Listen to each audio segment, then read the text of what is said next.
Hey guys, it's Ashley.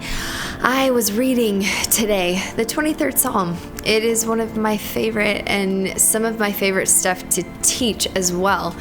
But the passage I was reading today is actually verse 4 of Psalm 23. And in the NIV it says, "Even though I walk through the darkest valley, I will fear no evil, for you are with me. Your rod and your staff, they comfort me."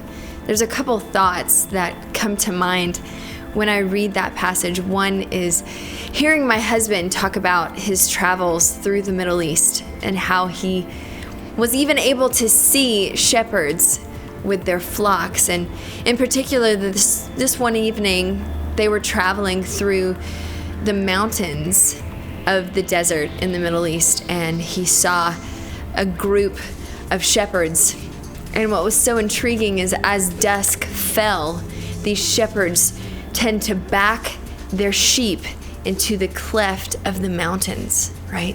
These valleys that are dark, but they back them into the mountains so that the shepherd can stand in the middle of his or her sheep and be among them.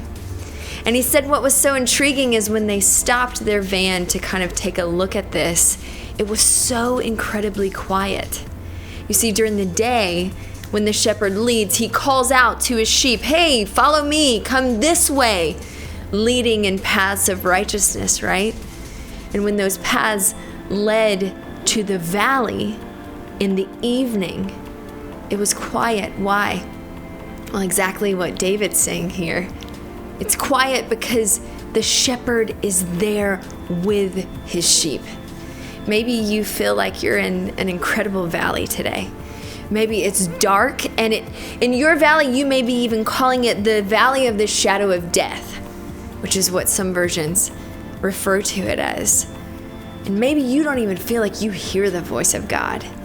Maybe he feels quiet, and you think, gosh, I've lost him.